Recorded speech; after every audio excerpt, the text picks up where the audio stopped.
The Alternative Dig Talk. Real issues, real talk. Hi Rogers, can I ask you something? Sure.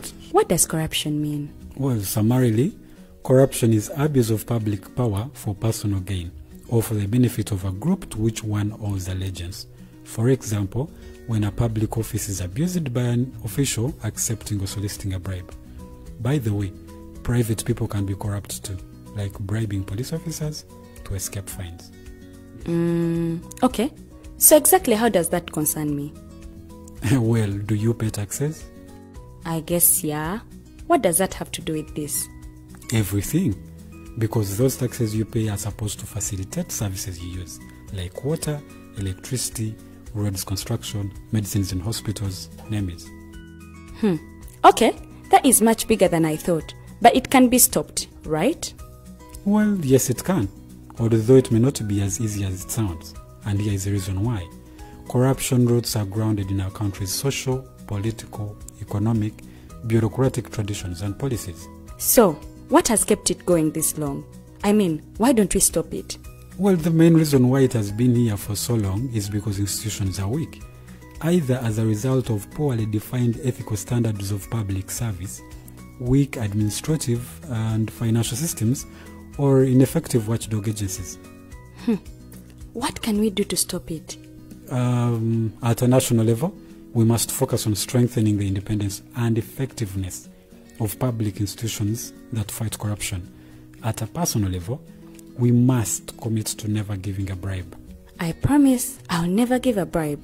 Well, that's a great decision you have made. Me and you now have to spread this message to all our friends. If we all do our part, corruption will be no more. This message is brought to you by Alternative Digital.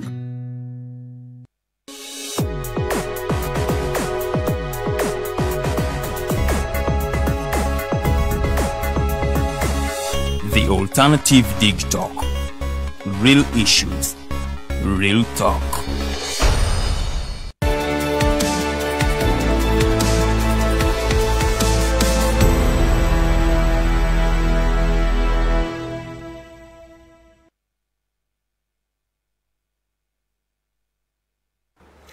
Okay, to say it's a good evening from Uganda here, East Africa, Kampala City, definitely in Africa as a continent. My name is Norman Tumuhimbise. We must apologize for this slight delay. As you all may be aware, sometimes all these machines can also have issues, and we definitely have no control over some of the technological issues.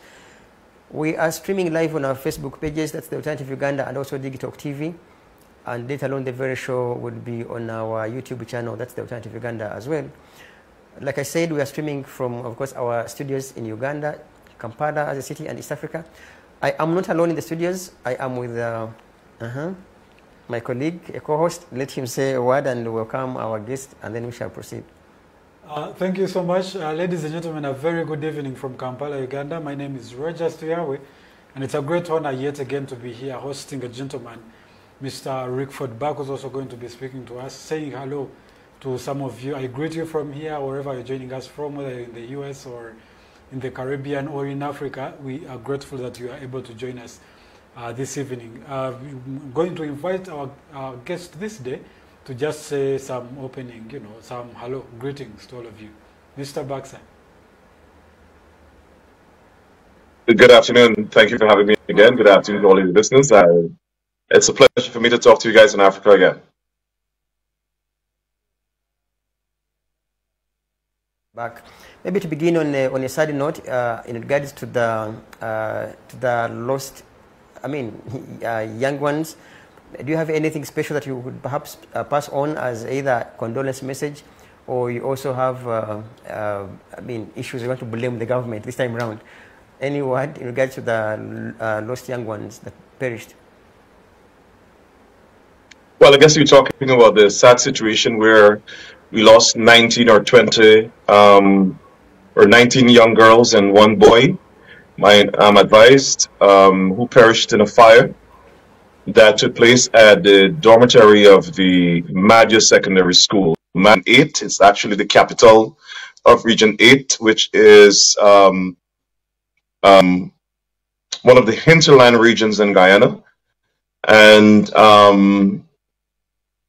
that entire region and the country is mourning the loss of these young lives. It was a tragic incident.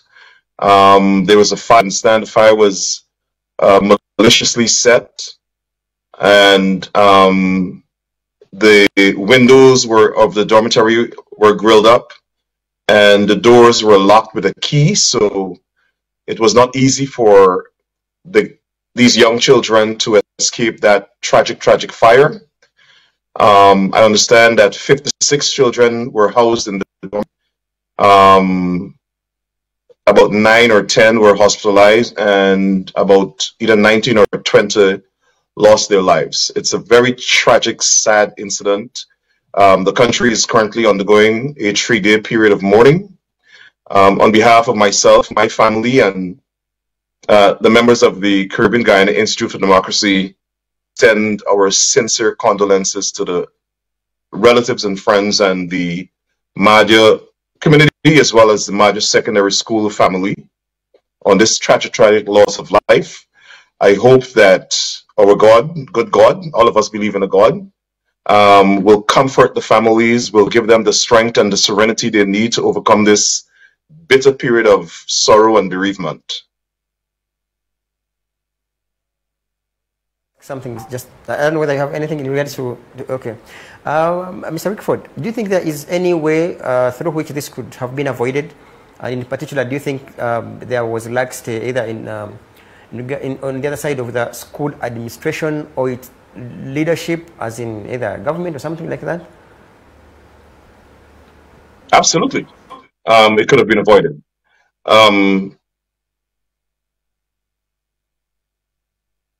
6 school fires.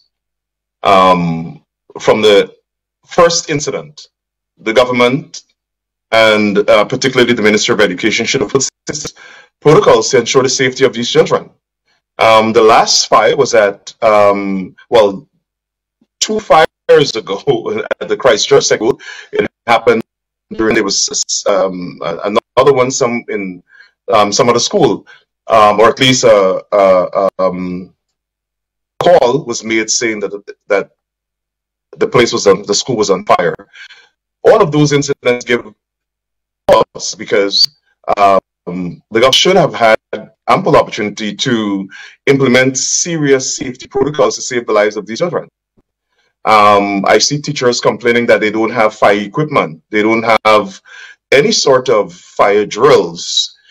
In this particular case, I'm not sure who passed the occupancy of that building. I live in a different society, of course, where you have far more far stricter building codes. But in any country in the world, don't mind the level of development, no matter the level of development, you have to have some basic standards when you're building or constructing buildings. And that is, you cannot barricade the place like a prison. In case of emergency, people must be able to get out. That's why they have fire escapes. These windows were permanently grilled. They were not fireproof. We call fireproof grills.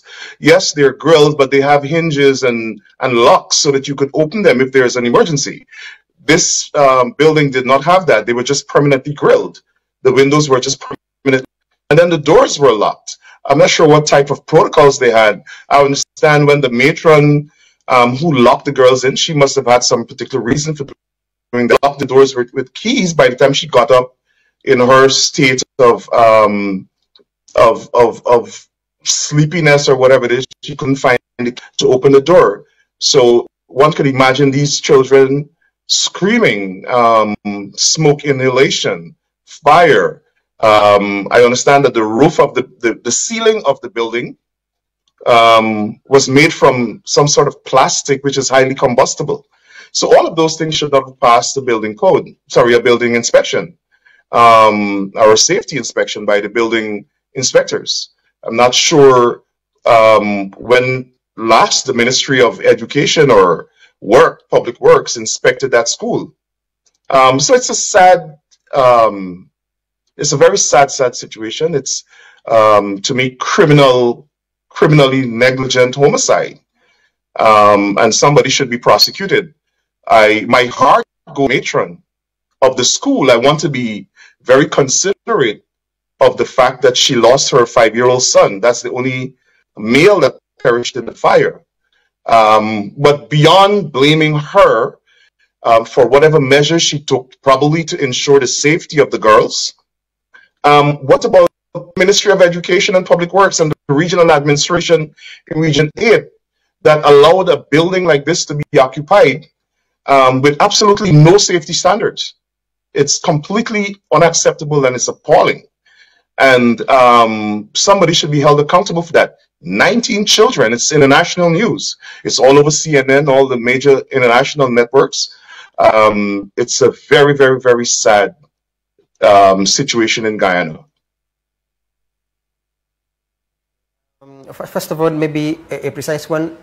Has the Guyanese government set up any commission of inquiry to definitely find out the causes and the rest? Because literally here in Uganda, everywhere there are such fires, the first thing that the government does is to establish a commission of inquiry to dig deeper into what could have caused such atrocities, but also how could how could it have been avoided in the event that there was that room. Has the Guyanese government done so, in your view? Precisely because we have literally a few minutes to dig deeper into our topical discussion about your independence celebrations tomorrow. Well, I haven't heard anything about a commission of inquiry. I know that an investigation is ongoing. My understanding is that the United States government has sent ATF agents to Guyana and FBI agents. That's my understanding. I'm not sure if that is true. But there needs to be a commission of inquiry, and I expect the government of Ghana to have a commission of inquiry. This is too tragic. This is the Amerindian community that have been subjected to neglect, the most adverse form of neglect over the several governments. And so there needs to be a commission of inquiry. We need to find out exactly what happened. Even though a preliminary investigation seemed to have established some sort of verified facts and circumstances expired. And like I said, you'll have forensic experts. Most of these bodies, I understand, are burnt beyond recognition. So they'll have to be identified by DNA testing. Guyana doesn't have that capacity to the fullest extent, is my understanding, that we are accustomed to in the developed scientific world. And experts will have to come in to help with that, forensic experts. What is interesting to me is the government seems to know the origin.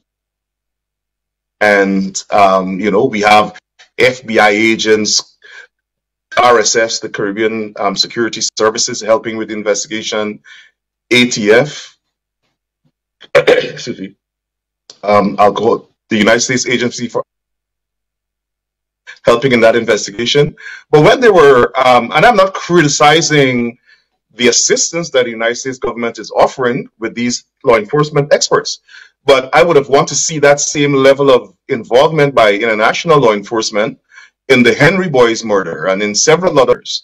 So it seems as though when Black people are murdered, and there are these heinous crimes that require the best forensic experts in the world, like in the case of the slaughtering of these Henry Boys, the government is not interested in bringing in these international experts. As a matter of fact, the government and completely rejected international experts who volunteered to help in the Henry Boy situation.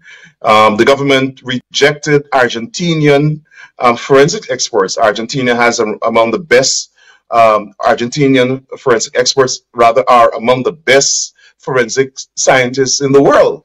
Yet the government refused to accept their assistance. But now these are not Black citizens, they're Amerindians, and I don't want to sound too political, but this is politics.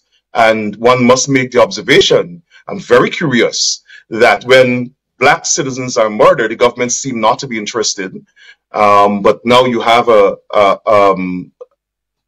20 Amerindian children who were killed in a fire of known origin, based on my information, and the government is bringing in FBI and ATF agents and Caribbean Security Services, regional security services rather. Citizens are not stupid, and we are seeing the contrast, and we are wondering if the government value black lives just as they value other lives.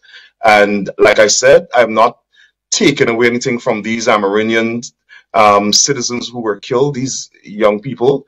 They deserve the best experts to investigate what happened here. I would be a staunch advocate for the best of the best in the world assisting with this investigation. But like I said, they know what happened. And in the case of the Henry boys, nobody knew what happened. We knew that were murdered. And we knew that these kids interacted with these young men. They were defensive wounds all over their bodies. They were chopped over 50-something times, heads severed, marks on their heads, and so on. And absolutely no international forensic expert was employed in this case to try to catch the killers. And so I'm wondering if Black Lives Matter. Thank you so much for that analysis. I really don't want us to sound simplistic in a situation that is this devastating for us to be political and politicize it. So for that reason, let us move on to the discussion of the day. You are celebrating 57 years, if I'm not mistaken, tomorrow of independence. What is there to celebrate? In a short analysis of your development in the last 57 years, what is it that you look forward to celebrating tomorrow? Before I answer that, I just wanted to respond to your comment. I don't think it's being simplistic or politicizing it. It's just making an observation that is the circumstances under which we live in the country. And like I said, this is a tragedy of international proportions. It's one of the, I think probably the third or fourth tragedies we've had in the country. But one must observe the difference the investigation is conducted, and that's the parallel that's the contrast I want to draw. The independence celebration in New York is always a significant one. This is the largest Guyanese celebration outside of Guyana for anything, but specifically with regard to independence. And it is the second largest West Indian or Caribbean American event in New York, other than Labor Day. It's a massive celebration. We have a parade on the historic Church Avenue, which is like the main avenue in the Caribbean American community here in Brooklyn. Two main avenues the parade goes up, Church Avenue and Flatbush Avenue. And that Independence celebration is on June 11th. It's normally the second Sunday in June every year. We haven't had it since 2019 because of COVID. So everybody in the community looks forward to this event. And the parade ends at Prospect Park, Lafayette Center, at Prospect Park, where we'll have the actual celebration in the form of a concert. We'll have a tribute to the young people who were killed at Madia School in that fire. We'll also have a flag raising ceremony, and we'll have an award ceremony. And then we'll showcase the talent of Guyanese and Caribbean artists. So if you guys are free, come on up to New York and join us for the Guyana Independence Celebration. It's actually listed as a tourist attraction in New York City. We are the only country in the world where the defense force of our country have been to march with their uniforms on the streets of New York. It's the only country in the world that does that. Unfortunately,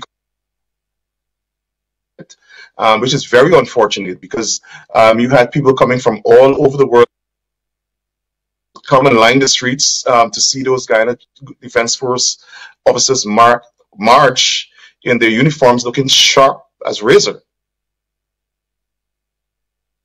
I wanted to also get a feel of what is it that you look forward to celebrating tomorrow? in the last 57 years, what is the one thing you feel like Guyana is celebrating for the last 57 years since it got Is it independent in any case? Or if it's independence in any case, as he says. Is Guyana independent, Mr. Rickford? I mean, how does it feel like? First of all, do you feel that the independence, save for the word that, because we have, I mean, we have had so many countries claiming, for lack of another word, that they are independent. Are you people independent? Well, let me answer the question this way. It is great that our country broke from the colonial past and itself as a republic and an independent country. That is important for our development because, as you know, as happened with all the countries in Africa, at some point in time they were colonized by either the French, the Dutch, the English. In Guyana's case, we were colonized by the Dutch and the English. And so we got independence from Britain, and that is something to commemorate. It's significant. We started at that point in time independence on May 26, 1966, to chart our own destiny, to make our own determinations, to determine the political philosophy that we want to govern our country by, to establish a democracy. We're at a juncture now where there's something else indeed to celebrate. While we indeed celebrate this illustrious independent journey that our country undertook from 1966, we are at a place now where we're on the threshold of development. If we could manage our country well, we're now producing oil. Unfortunately, the oil wealth is not equitably distributed in our country. We have a totalitarian racist government. Right now, the government has corruptly solely sold itself to a multinational corporation as an oil, which is the oil producer in Guyana. You have a situation where the government is going up against the courts and the people to defend Exxon, where Exxon is obligated under the rules of their oil production to have insurance ability to be liable for an oil spill. And they were not honoring that aspect of the contract. And the courts, they were taken to court. The court ordered on to have not only liability insurance, but the parent company must demonstrate that it has enough funds, unlimited funds, to take care of an oil spill. And if there's an oil spill, it will be an international catastrophe because the oil will wash all through the Caribbean Sea, straight up the Atlantic, into South America, into Central America. And the government is fighting that. The government is basically against people. The government is fighting the order for Exxon to protect the Guyanese people. I've never seen any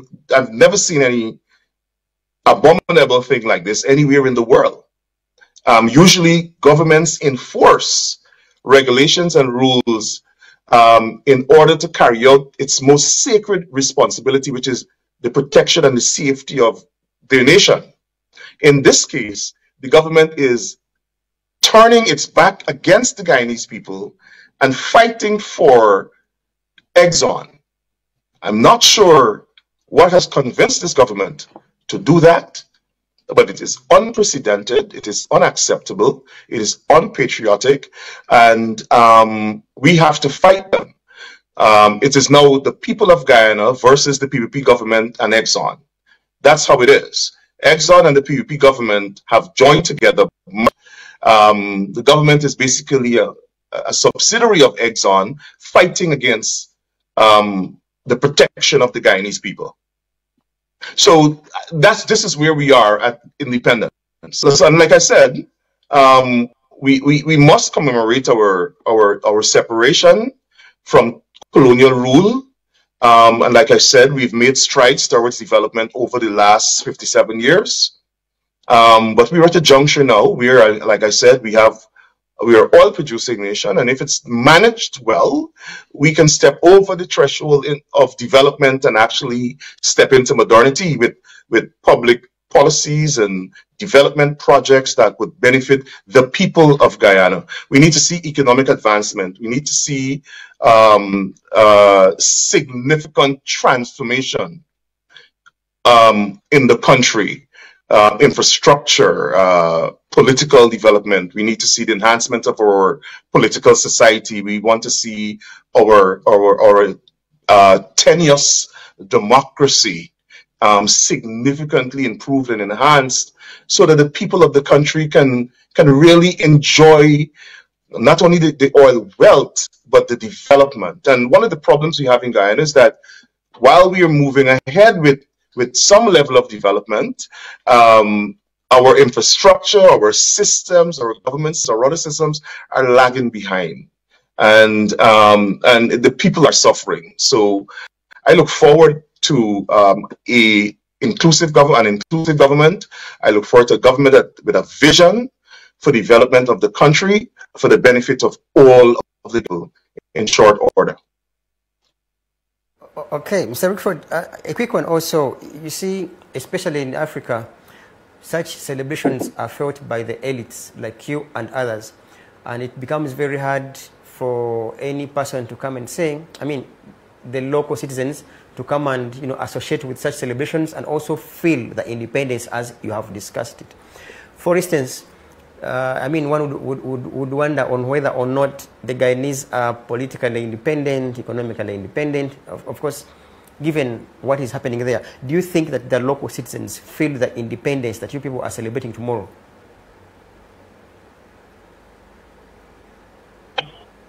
Well, I'll answer your question about tomorrow specifically, and then broadly. Well, as you know, the nation is in a state of mourning, and so that's the posture of the people. In terms of the people, if I understand your question well, it was a little there was some static in between there. If I understand the question well, do the people feel a need for celebration? Is that it? Of our independence? If not, restate the question. Do they feel the independence? Like people who are in government will definitely feel the independence because they will go onto the national celebrations, tap into the national budget and enjoy the day. So they feel the independence because they are beneficiaries of whatever of the establishment. What about the taxpayer, the local person deep in Guyana? Do they feel that they are independent? Well, I suspect, based on what I'm observing, that the society is divided. You have half of the country feeling that they're not benefiting from the largesse of the country, from the national patrimony, from the oil wealth. And then you have the government supporters feeling that, well, they're on top of the world. So I guess it depends on who you talk to. But I think the general feeling is that the people who are poor and underprivileged are not benefiting from this oil boom, nascent though it be. And so I think the responsibility of any government of Guyana now is to lift people out of poverty. Let people feel that they're included in this new phase that Guyana is going. They want to feel that they're a part of the economic development. They want to feel the transformation. They want to see tangible things. They want to see the country, see and feel the country moving. They just don't want to hear about it. They want to see and feel it. I'm not sure that I think the poor people are getting poorer, and the privileged are getting more privileged, and the people who are rich are getting richer. And so we have this situation where the government is not growing the middle class, but poor people are remaining, even though the country is getting richer. Even though they're talking about, oh, we have the greatest economic growth in the world. Is that filtering down to the ordinary people, the ordinary citizens, the people who are working for minimum wage and the people who are unemployed? No. I would say those people don't have anything to celebrate. Yes, I do. Now, Mr. Burke, I also understand that at one point you were leaning on the party, a political party that was in government. If you could draw a line of distinction to say that while you were leaders, this and that is what we put in place, and we think that Guyanese were happy that this is what we did and this is a milestone we had moved. Because I understand that the PPP has been in leadership for quite some time, but I also know that after independence, some few years beginning, you had, I think, Mr. Barnum, if I'm not mistaken, at some point, leading those early years, and then you also had a government that you were part of, the very previous one. What was there that you think was to celebrate that is not there now? I didn't hear quite clearly what you said. You mentioned reference to me being a part of the government that was before the PPP. I was not a part of that government. I was a special assistant to President Desmond Hoyt, who took over from Burnham. And so that is around 1990, 1991, 1992. I wouldn't consider myself to be part of the government. Well, yeah, I was a special assistant to the president.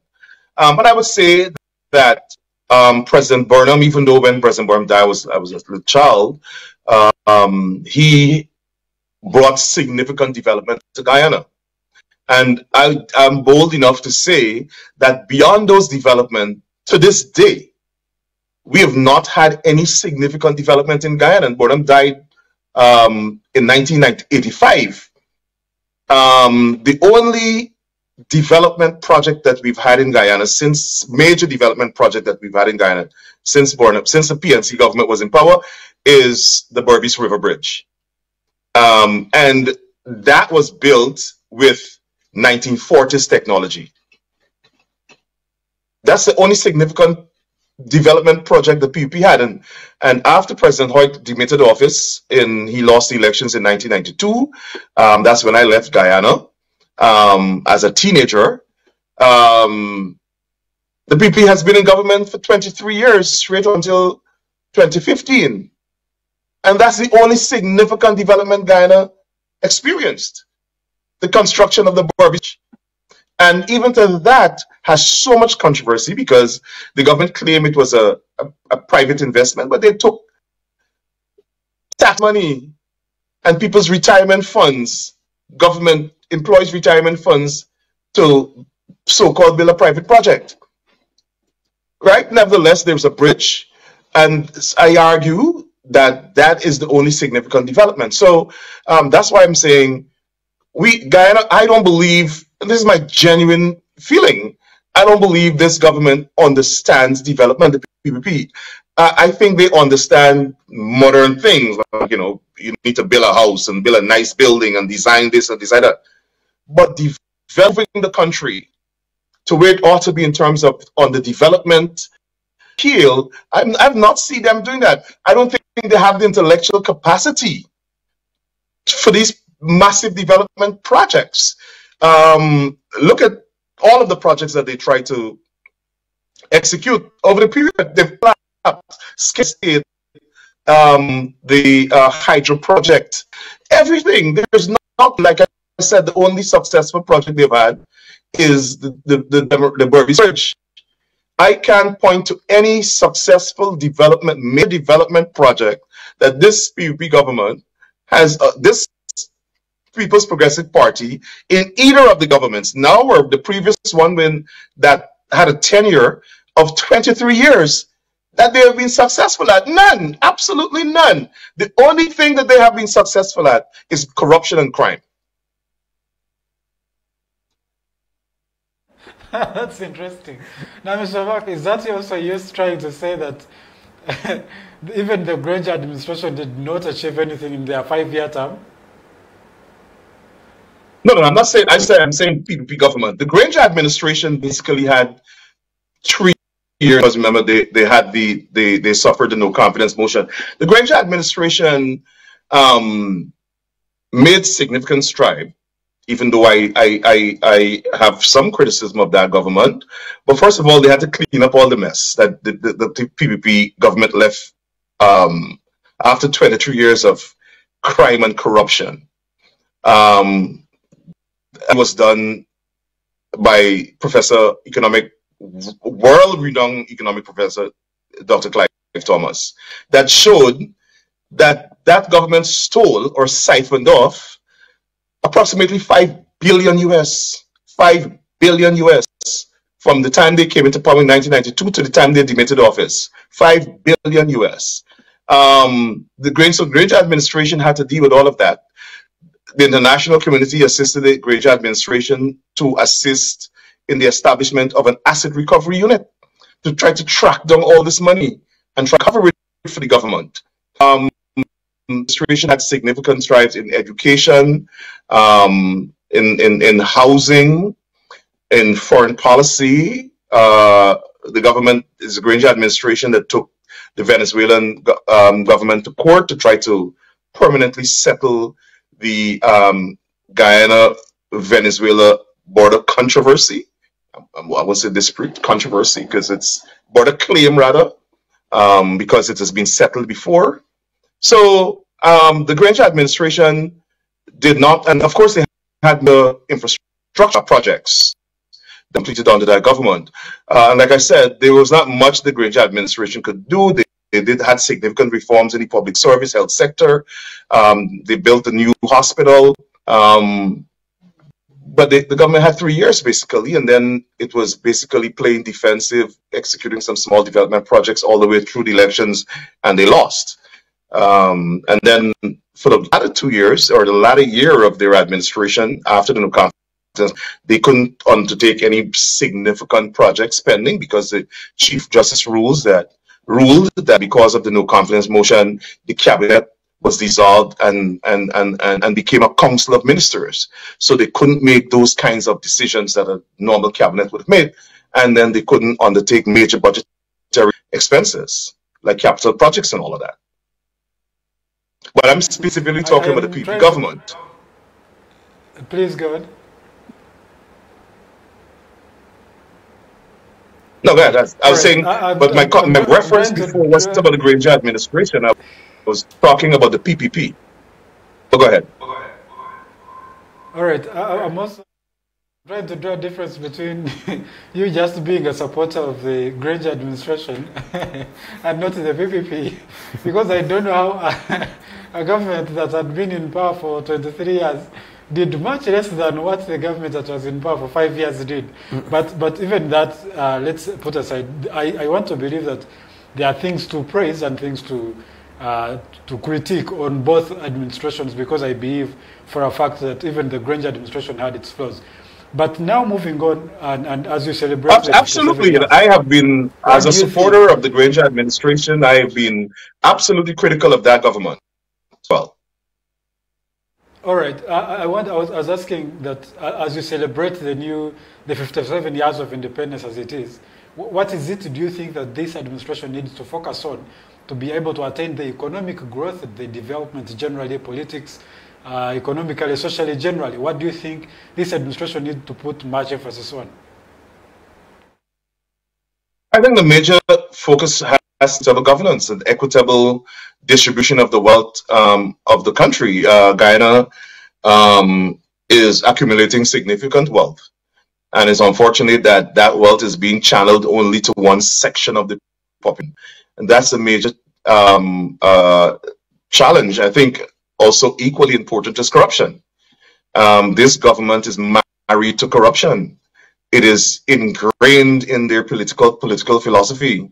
They cannot take out corruption, procurement corruption, every aspect of corruption, kickbacks, bribery. That is going to be the downfall of this government. Apart from its racism, corruption is going to be the downfall of the government. And now that we have oil wealth, I think significant numbers of people are going to go to jail. Because the international community is very intolerant of corruption in the oil and gas industry. It's so much money, and people who, governments that are involved in this industry, you know, have a tendency to become corrupt. Look at what happens in Brazil. Look at some of the countries, and even in Africa, where production, corruption is rampant in some of these countries. And Guyana is no different. And so I hope that the international community is clearly monitoring consistently what is happening in Guyana, because without oil, we had massive corruption.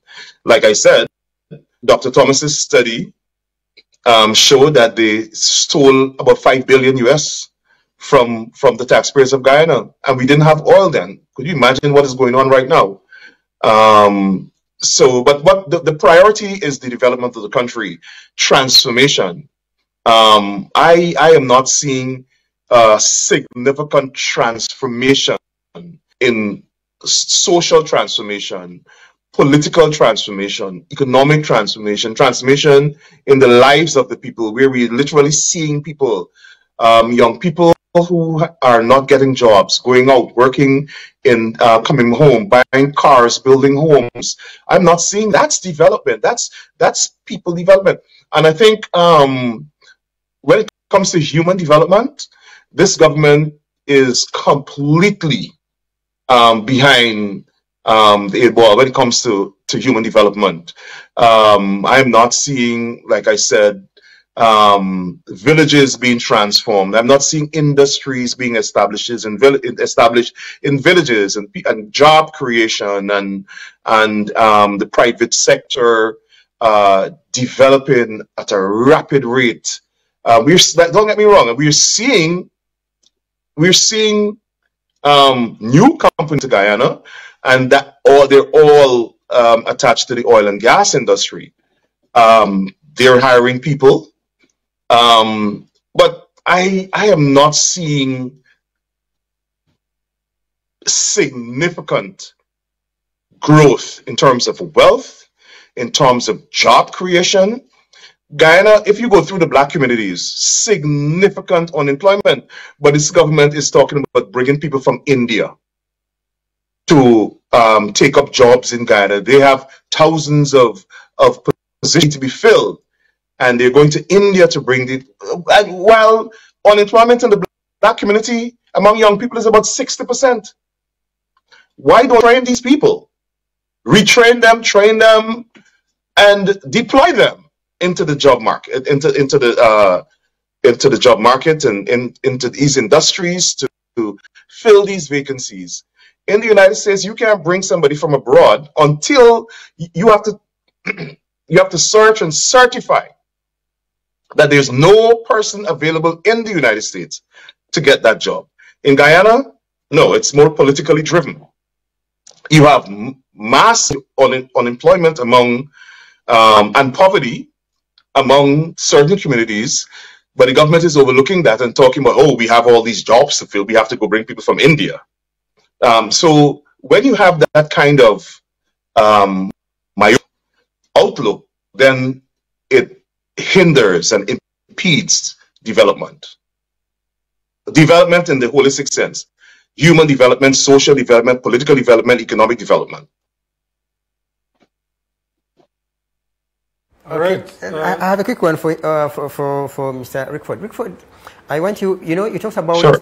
Okay, you specifically said you hardly see significant development. And maybe, I don't want to sound like I'm an examiner onto this, but on a scale of 10, how many marks would you give yourself as a Guyanese citizen, in regards to your independence? Do you say you are 1% independent? Do you say you are 2% independent? On a scale of 10, and then we shall cross to my co-host to perhaps read a few comments, and then we shall have this done, because we have a few minutes from now. I think we have around 6 or so minutes. So let's hear from you. On a scale of 10, how many marks do you give yourselves in regards to your independence? I don't quite understand the question. The scale of development or our independence? I didn't hear the question properly. On a scale of 10, how many would you give yourselves? Because you are one of the Guyanese, so I don't want you to push it to those that are deeply, that are staying in Guyana. Even yourself, you're a Guyanese. How many marks would you give yourselves in regards to the independence? Would you say that Guyanese are 8% rather are 8 out of 10 independent, Are they 1 out of 10 independent, or even 0? Because, I mean, it goes back to you. Out of 10, how independent? Independent from what? Independent from what? Economics, politics, and the rest. So if you were to give yourselves a general marking guide, how many would you guys have, or give yourselves? Then to do that, I have to look at our dependency. I would say 6. You're not doing bad. That's above average. Yeah, that's above average, literally. So, and what about in regards to pockets economics now, the economy, especially with the local citizens? The economy? Well, in order for me to assess independence of the economy, I have to look at its dependency on the economy. Well, I don't know that there's an independent economy in the world, because there's interdependency. Everybody depends on somebody for something for their economy to work. So right now, Guyana's economy is completely dependent on the oil and gas industry, which is managed by Americans. So in terms of our economic independence, I would say 3. Let me co-host with some of the comments and then... Okay, thank you so much, Mr. Burke, for that. Oh, he didn't talk about human rights. He gave themselves 6. Human rights? He talked of just generally. Did you give 6? Human rights? 6 out of 10? No. My 6 was in just overall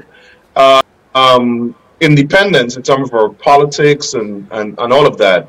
Human rights, independence. I would grade our. I'm not sure if I'll analyze it in that format, but I'll say in terms of human rights, if we were to grade, let's say 1 to 10 in terms of 10 being we observe all of the international standards with human rights, and 0 mean we are bad with human rights, I would say we are at like 4. Let him read first some of the comments. There is significant human rights abuses in Guyana. And we shall use 7 minutes, then we shall leave here. All right, thank you so much, Mr. Burke. There's one person who's saying, and I want to just put it out there, he says, Soma Bypath, I hope that is how you pronounce your name. She or he is saying that this media is politically biased. When O.C. Rogers was on this same program, his audio was cutting off all the time. Look at the clean audio today. No. Soma, we had just network issues when O.C. Rogers was here. It wasn't, we are not politically biased. It wasn't about... And for clarity, we even pledged to bring him back for that. Yeah, so we'll actually bring him back another time, and we'll try to... We hope those things don't happen again. It wasn't intentional, so apologies for that.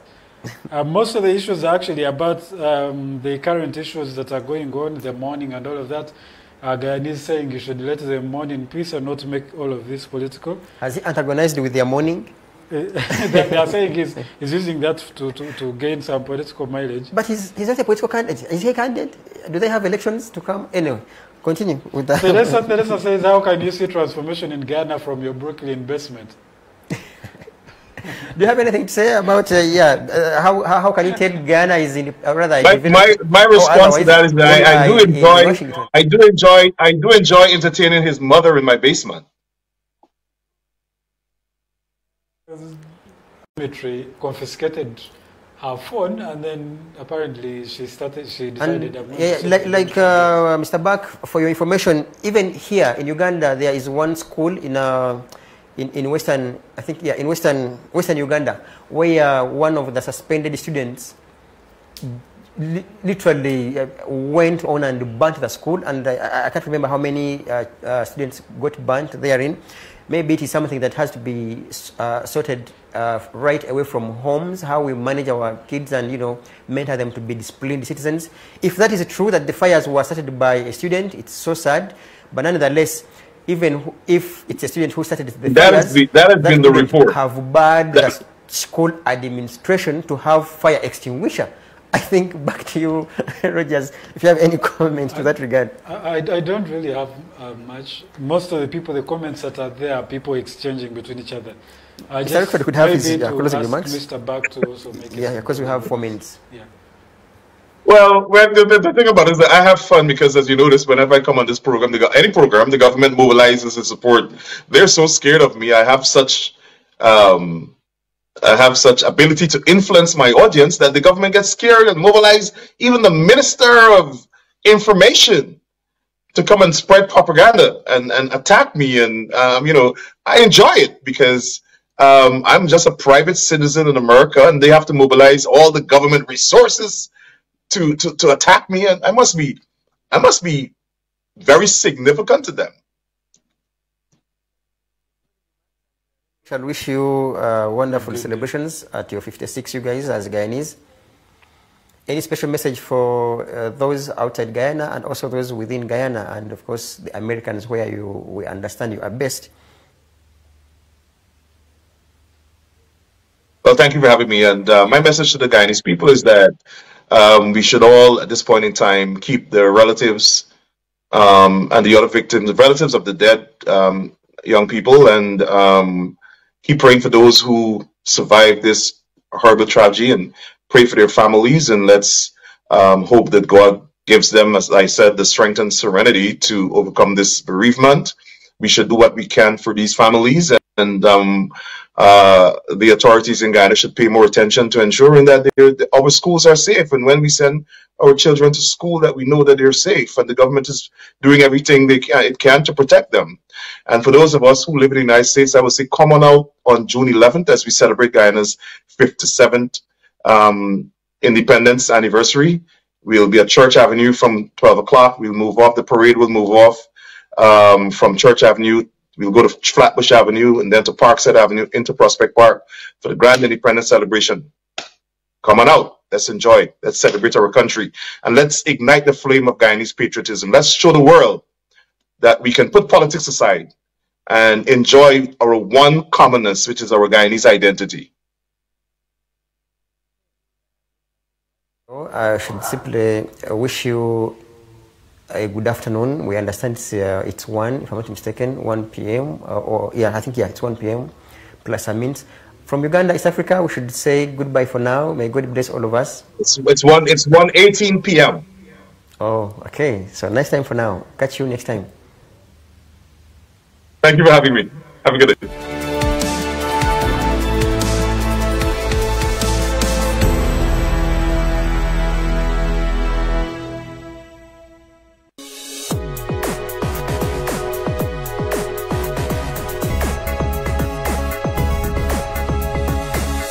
The Alternative Dig Talk. Real issues, real talk. Fellow citizens, following the sequence of events, Uganda seems to be at political crossroads.